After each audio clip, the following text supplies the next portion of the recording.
the Africa we want.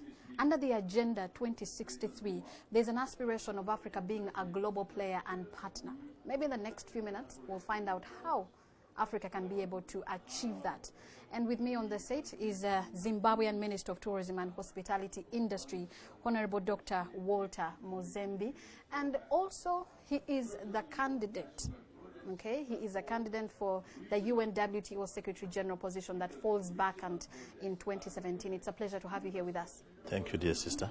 The aspiration of the Agenda 2063, where Africa wants to be a global player, a global partner, how possible can that be? It starts with the visit.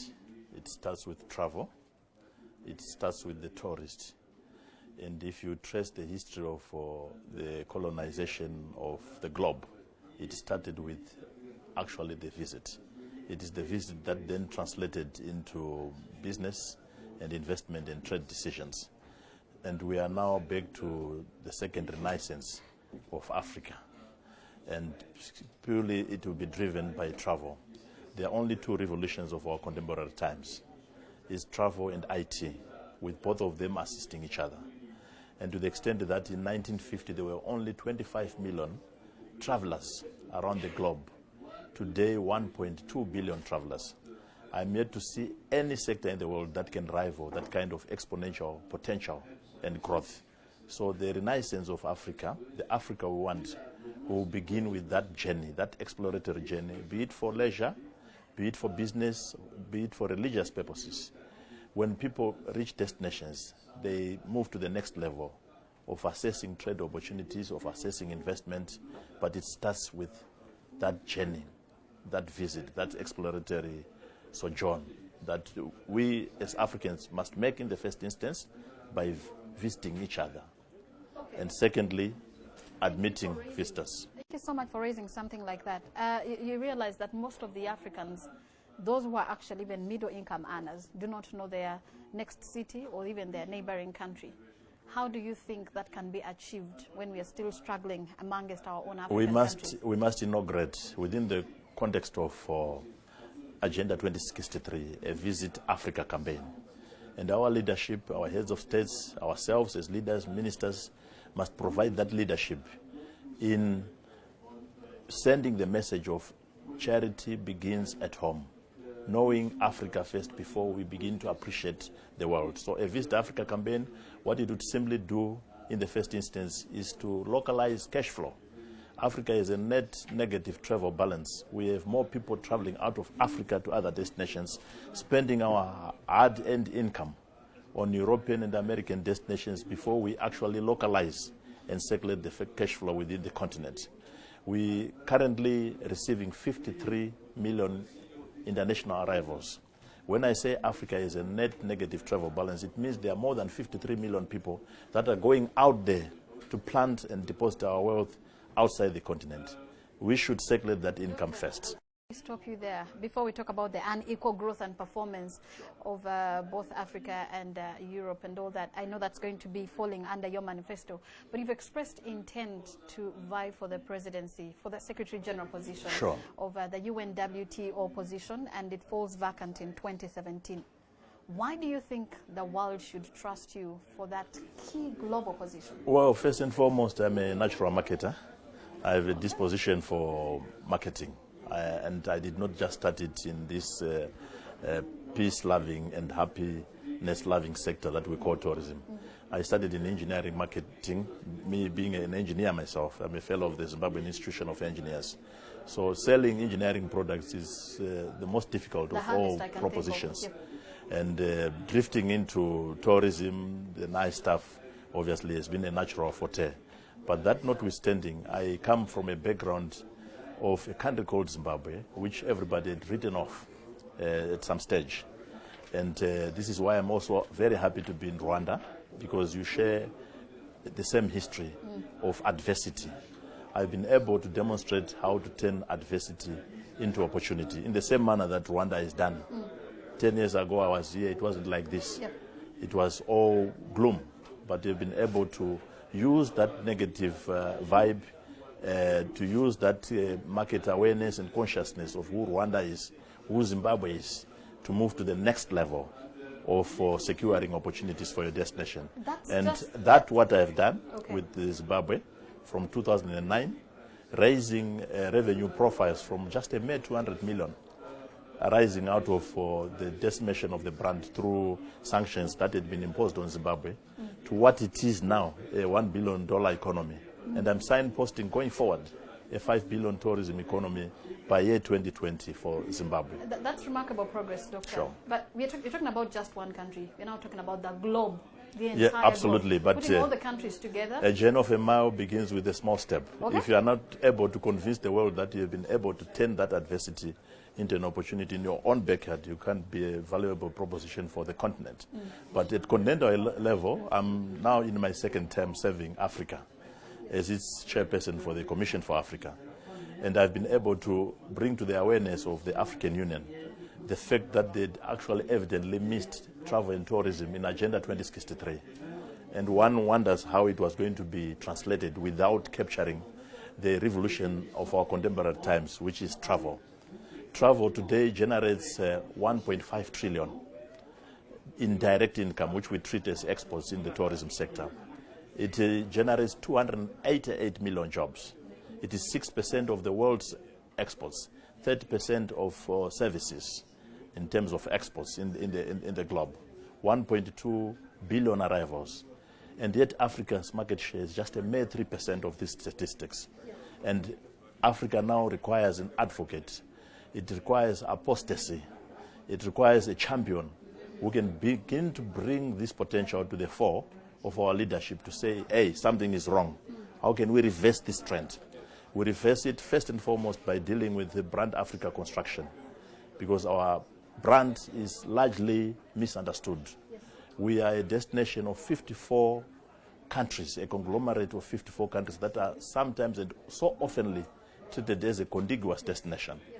So if there's a problem in one corner of Africa, it causes collateral damage to the rest of Africa. So we need to disaggregate that brand and develop it along regional brands, then building into the seamless African brand that we want to see going forward, which is epitomized by Agenda 2063.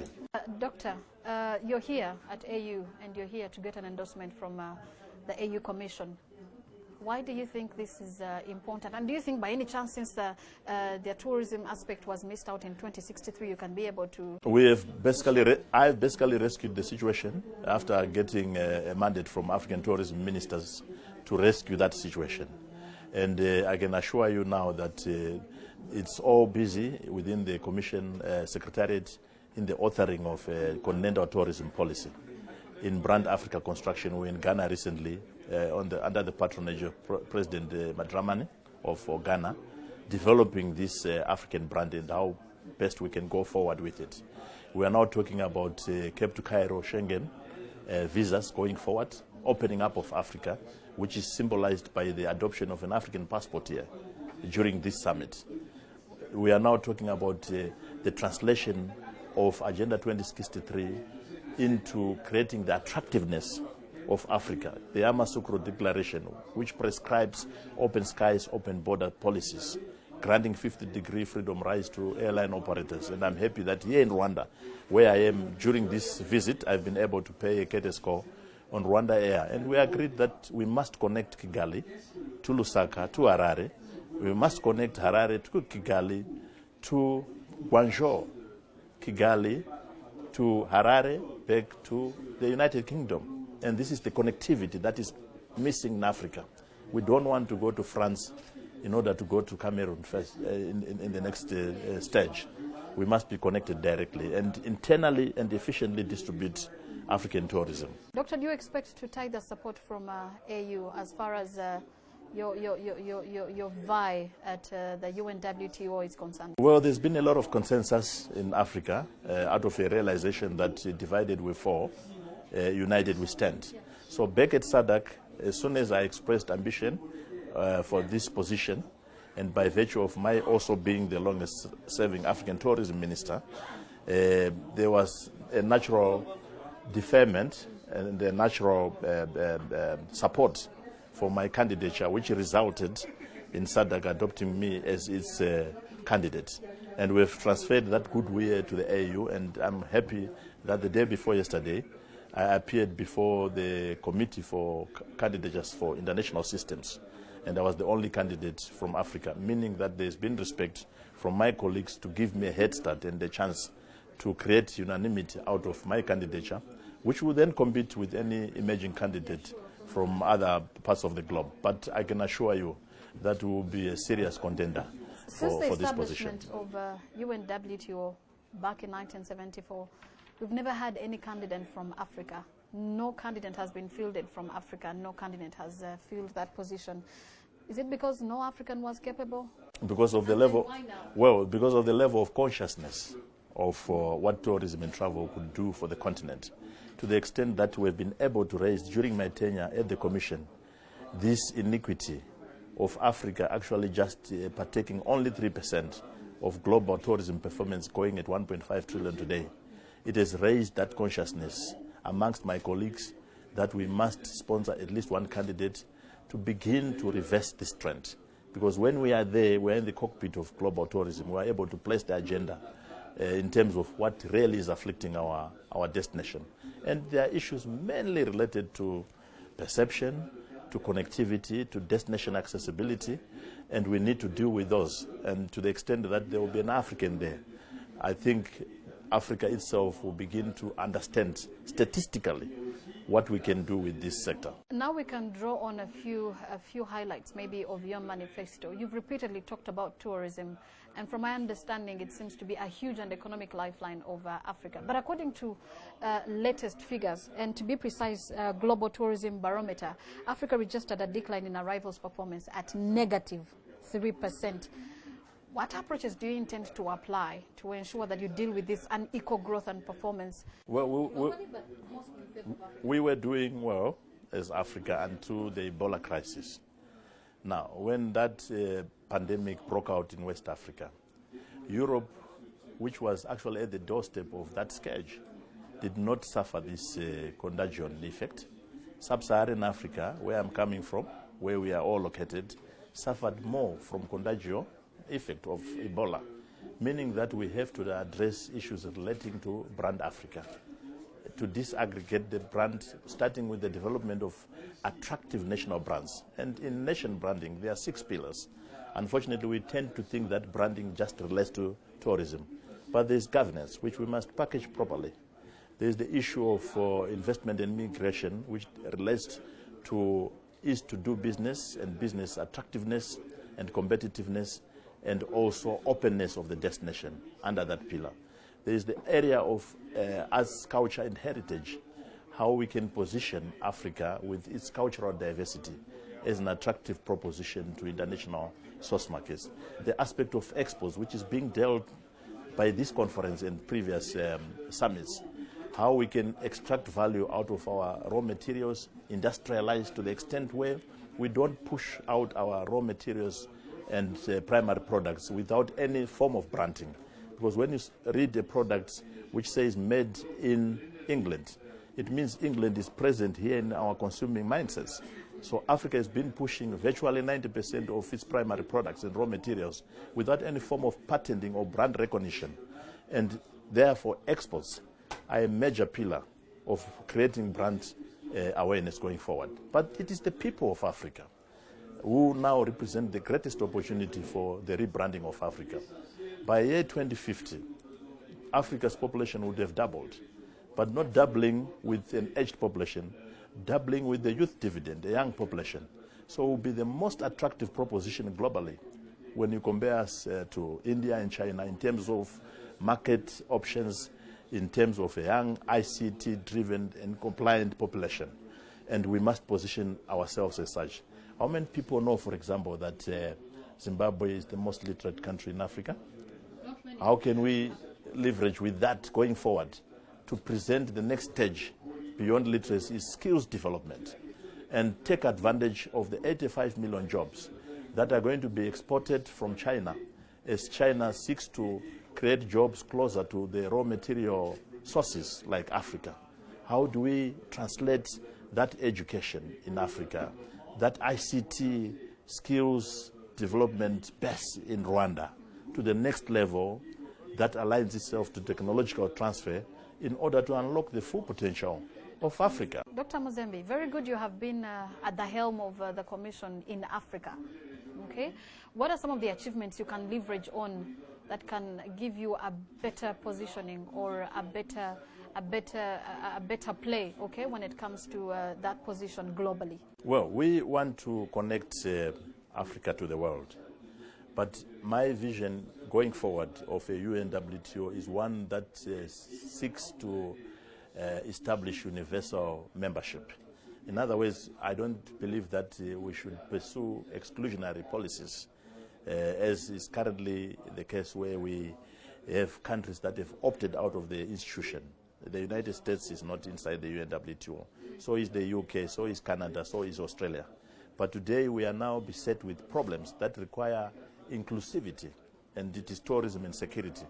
I can't imagine a day going forward where we can discuss tourism and security without the United States, the United Kingdom, Canada and Australia on the table.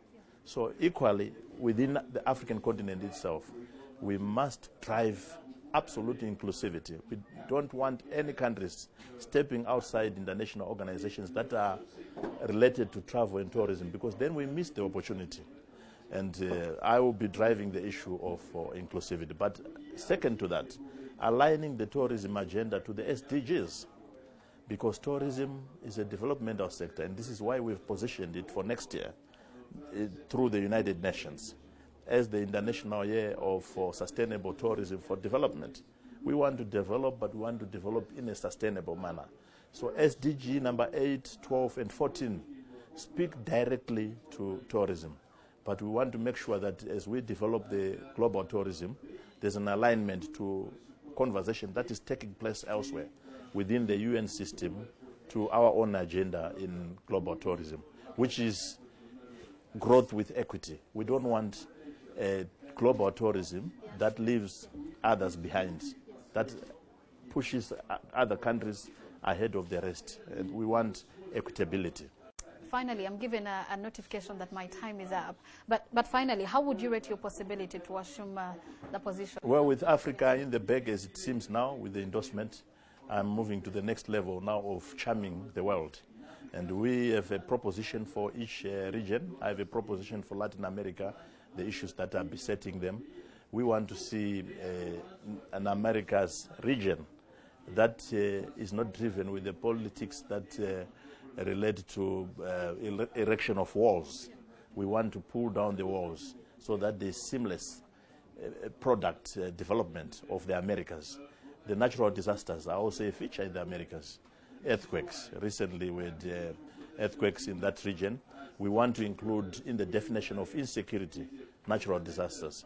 This same definition is also akin to South Pacific and Asia, where in the most recent past we had tsunamis in Japan. They killed more and destroyed far a lot more than terror. And we want, therefore, natural disasters to be included in the definition of insecurities. In Africa, for example, we want the issues related to El Nino-induced droughts, epidemics, to speak to the issue of insecurity as we go forward next year to the 2017 UN Year on Tourism, so that we don't leave other candidates for redress and mitigation. Climate change, for example, what it is doing to our region. We have fast disappearing water bodies and lakes, which in the past were a natural affinity for product development around tourism. But they are disappearing because we're simply not getting the generosity of the Almighty in terms of watering our globe. And therefore, I have a very holistic approach to travel and tourism, which will speak to each region going forward. Europe, for example, they are grappling with insecurities there. They are grappling with the refugee crisis. We want to be able to prescribe solutions that do not necessarily make them panic and close borders, but secure seamless travel, secure and seamless travel without necessarily undermining the legacy of the open skies, open borders and policies that resulted in the Schengen. And the Schengen is driving 600 billion of European tourism because they were leading in that openness agenda. But they could easily reverse it if they panic. So it's a mitigated approach which seeks to answer each region. Thank you very much for your time, Doctor. Thank you. And I wish you well. Please charm away. Charm everyone that comes your way. And I hope you can get to the helm of the UNWTO. Thank you so much. And I am very happy to be here in Rwanda. Okay. It is a fine example of destination openness. I was sharing that with President Kagame only just yesterday when he paid a courtesy call on President Mugabe. Yes. And I applauded President Kagame and Rwanda for, one, their openness of the destination, which has become an international benchmark. But the is to do business, where investment and trade is able to open and incorporate businesses in under 24 hours. These are good achievements for this country. Thank you very much, and I'm very sure that congratulations have gone to the policymakers and all those, the key players concerned, especially making sure that all that is in place. Well, that is just a component.